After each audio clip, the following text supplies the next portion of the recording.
In this lesson, we will cover several key ideas.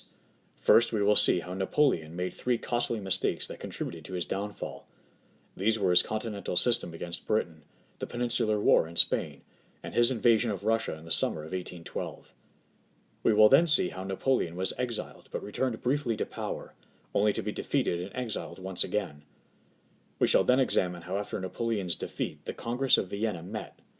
The Congress of Vienna was the peace conference in which Europe's leaders tried to restore order after the destruction of the Napoleonic Wars. We will conclude with an examination of the three specific objectives of the Congress of Vienna and how they were achieved. Napoleon's successes also contained seeds of defeat.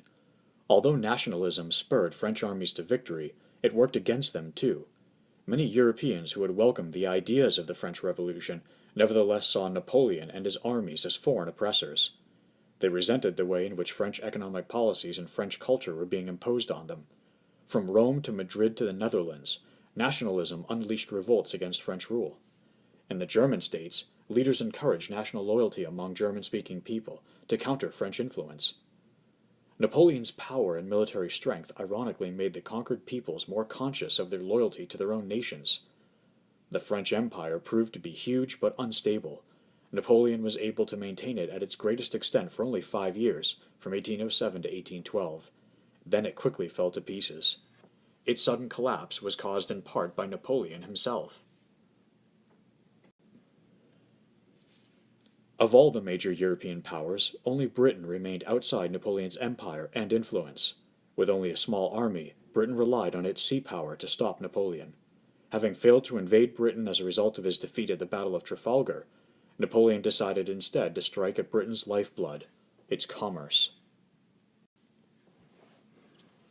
Beginning in 1805, Napoleon waged economic warfare against Britain through what became known as the Continental System. This system closed European ports to British goods. Napoleon called it the Continental System because it was supposed to make continental Europe more self-sufficient and thereby weaken Britain's commercial and industrial economy by making Europe less dependent on British trade. Unfortunately for Napoleon, the Continental System did not work out as he had hoped. Aided by the British, smugglers managed to bring cargo from Britain into Europe. At times, even Napoleon's allies disregarded the system. Napoleon's brother Louis, who had been made King of Holland, defied the policy. Britain responded with its own blockade of European ports. A blockade involves shutting off ports to keep people from moving in or out. The British Navy stopped neutral ships bound for the continent and forced them to sail to British ports to be searched and taxed. Because the British had a stronger navy, they were better able than the French to make their blockade work. During their long struggle, both Britain and France seized neutral ships suspected of trading with the other side. British persecution of American ships sparked anger in the United States and eventually triggered the War of 1812. Though the war was important in shaping American history, the conflict played little role in Britain's larger struggle against Napoleon. In the end, the Continental System failed to bring Britain to its knees. Although British exports did decline, Britain's powerful navy kept vital trade routes open to the Americas and India. Meanwhile, trade restrictions created a scarcity of goods in Europe that sent prices soaring and intensified resentment of French rule. In 1808, Napoleon made another costly mistake. Because Portugal was ignoring the Continental System, he sent an army through Spain to invade Portugal. When the Spanish protested, Napoleon deposed their king and put his brother Joseph on the throne. As in other areas occupied by the French, in Spain Napoleon introduced reforms that undermined the Catholic Church. The Spanish, however, were intensely loyal to their king and to the Church. French forces responded with brutal repression. Far from crushing resistance, however, the French response further inflamed Spanish nationalism. Efforts to rise up and drive the French out of Spain intensified and led to the start of what became known as the Peninsular War. The Spanish knew that they could not hope to defeat Napoleon's well-trained army in open battle. Instead, for 5 years, from 1808 to 1813, bands of Spanish peasant fighters conducted a campaign of guerrilla warfare, or hit-and-run raids against the French. Small bands of guerrillas ambushed French supply lines or troops before retreating into the countryside. The British added to the French troubles in Spain by sending troops to aid the rebels. Frustrated by the guerrilla tactics of the Spanish, the French responded with increasing brutality by destroying villages and executing suspected guerrillas. This violence was vividly captured in the work of the Spanish artist Francisco Goya. His illustrations and paintings, such as the 3rd of May 1808, shown here, graphically depicted French cruelty in Spain. The long and bloody conflict kept large numbers of French soldiers tied down in Spain when Napoleon needed them elsewhere. In the end, Napoleon lost about 300,000 men during this conflict, which severely weakened his military. In June of 1812, Napoleon's thirst for power led to his most disastrous mistake of all, when he invaded Russia. Tsar Alexander I of Russia was once an ally of Napoleon. The two had even agreed to divide Europe if Alexander helped Napoleon with his continental system. Russia soon became unhappy with the negative economic effects of the continental system. Yet another cause for concern was that Napoleon had enlarged the Grand Duchy of Warsaw that bordered Russia on the west, thereby threatening Russian security. These and other issues led the Tsar to withdraw his support from the continental system. Napoleon responded by invading Russia with a massive army of 600,000 soldiers from 20 nations, known as the Grand Army. Many of the soldiers in this army were not French and had been drafted from conquered territories. They felt little loyalty to Napoleon. As Napoleon's army entered Russia, Alexander pulled back his troops, refusing to be lured into an unequal battle. As the Russians retreated toward Moscow, they practiced a scorched earth policy in which they burned grain fields and slaughtered livestock, so as to leave the enemy nothing to eat. In this way, the Russians deprived Napoleon of the ability to live off the land, a tactic he had often used to supply his forces. The two armies finally clashed in September in the Battle of Borodino. The Russians retreated after desperate fighting, but they had succeeded in inflicting heavy casualties on Napoleon's army. This weakened Napoleon's force because he could not replace killed and wounded soldiers as easily as the Russians. After the Battle of Borodino, Napoleon was able to march on Moscow, which was strategically located along 3 rivers that provided access to most of western Russia. Upon reaching Moscow, Napoleon discovered that the Russians had burned their holy city rather than surrender it to the French. Napoleon remained in the city for over a month, expecting the Tsar to make a peace offer, but no offer ever came. As his supplies ran out and the winter weather began, Napoleon realized he had no choice but to return home. The 1,000-mile retreat from Moscow turned into a desperate battle for survival. Russian attacks and the brutally cold winter weather took a terrible toll. Fewer than 20,000 soldiers of the once proud Grand Army survived. Most of the army had been destroyed through battle, disease, starvation, and cold. Napoleon's enemies were quick to take advantage of his weakness. Britain, Russia, Prussia, and Sweden joined forces against him in the Fourth Coalition. Napoleon had hoped that his marriage to Marie-Louise, an Austrian archduchess, would at least keep Austria on his side, but that nation also joined the coalition against him. Napoleon managed to raise another army and confront his enemies outside the German city of Leipzig in October 1813. At this crucial point, Napoleon's army no longer consisted of trained and loyal veterans. In the Battle of Leipzig, the Allies cut his inexperienced troops to pieces. The next year, as the armies of his enemies marched triumphantly into France, Napoleon abdicated. The victors exiled him to Elba, an island in the Mediterranean off the coast of Italy.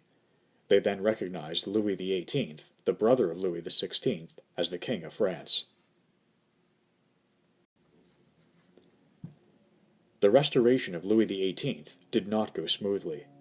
Although he agreed to accept the Napoleonic Code and honor many of the changes made during the Revolution, many Frenchmen doubted his sincerity and were concerned by the return of many émigrés who were eager for revenge. An economic depression combined with fears of a return to the old order helped rekindle loyalty to Napoleon. As the victorious Allies gathered in Vienna for a general peace conference, Napoleon escaped his exile and returned to France. Soldiers flocked to his banner, and citizens cheered the return of their emperor. Louis XVIII fled, and in March 1815, Napoleon entered Paris in triumph. Napoleon's last bid for power, known as the 100 Days, was short-lived. His enemies quickly assembled their forces. Napoleon's only hope was to win a quick victory before his enemies had time to fully unite against him. On June 18, 1815, however, Napoleon was defeated by a combined British and Prussian force at the Battle of Waterloo in Belgium. Once again, Napoleon was forced to abdicate and to go into exile on St. Helena, a lonely island in the South Atlantic. He would die there in 1821. After Waterloo, diplomats and heads of state again sat down at the Congress of Vienna, in Austria's glittering capital. There they faced the monumental task of restoring stability and order in Europe after years of war. The Congress met for 10 months, from September 1814 to June 1815. It was a brilliant gathering of European leaders.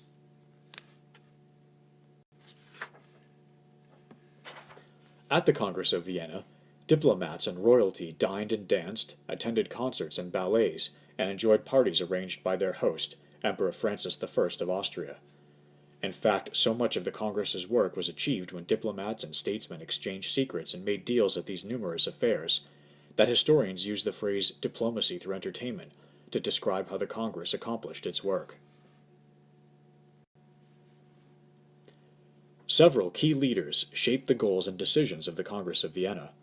The most important diplomat at the conference was Clemens von Metternich, an influential prince and foreign minister of Austria, who directed much of the Congress's activities. Tsar Alexander I represented Russia, and Lord Robert Castlereagh represented Great Britain. Defeated France was represented by Prince Charles Maurice de Talleyrand, a brilliant scholar and politician. Each of the leaders at the Congress pursued his own goals. Metternich, the dominant figure at the Congress and a strong supporter of monarchy and aristocracy, wanted to restore things to the way they were before the French Revolution. Alexander I urged a holy alliance of Christian monarchs to suppress further revolutions. He eventually succeeded in getting Austria and Prussia to agree to such a league. Lord Castlereagh was determined to prevent a revival of French military power. The aged diplomat Talleyrand shrewdly played the other leaders against one another so as to protect French interests.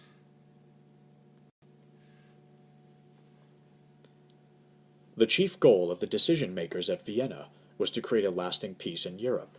Under the direction of Metternich, they pursued 3 related objectives to achieve this goal. First, they sought to contain France, meaning that they hoped to prevent future French aggression by surrounding it with strong countries. To achieve this, they formed the Kingdom of the Netherlands from several smaller nations in northern Europe, and strengthened the Kingdom of Sardinia in northern Italy. The German states were also loosely joined together in a German confederation dominated by Austria. Prussia was granted additional lands along the Rhine River to provide a further buffer to French expansion. These changes were not only designed to contain France, but also to help achieve the second objective of the leaders of the Congress, to restore a balance of power in Europe. The leaders wisely realized that if they weakened France too much, it might encourage the French to seek revenge. A weak France might also convince another country to try to become stronger and dominate the others. Therefore, the leaders took away the lands Napoleon had conquered, but otherwise left France largely intact, with roughly the same borders it had in 1790. They also allowed France to keep its army and an independent government. As a result, France remained a major but diminished power in Europe, and no country could easily overpower any other. The last objective of the leaders was to pursue a policy of legitimacy. This meant restoring hereditary monarchies that the French Revolution or Napoleon had unseated. Metternich and the other leaders at Vienna believed that monarchy was the most natural and legitimate form of government. They pointed to the bloodshed of the Revolution and the Napoleonic Wars as proof that democratic government was dangerous and unstable.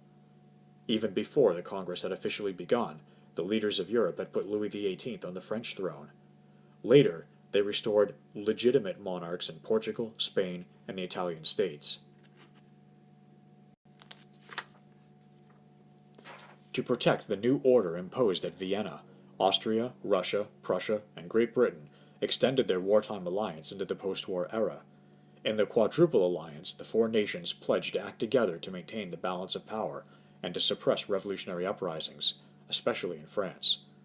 Another result of the Congress was a system known as the Concert of Europe, in which the powers met periodically to discuss and resolve problems affecting the peace in Europe, especially revolutions. The Vienna statesmen successfully achieved their immediate goals in creating a lasting peace. Their decisions influenced European politics and diplomacy for the next 100 years. Europe would not see a war on a Napoleonic scale until 1914. The leaders failed, however, to foresee how powerful new forces, such as nationalism, that had been unleashed by the French Revolution, would shake the foundations of European society in the next decades. Now that we have completed this lesson, examine the questions on this slide. After I finish speaking, pause the video and see if you can answer them based on what you have heard. Use this as a way to help you review for the assessments.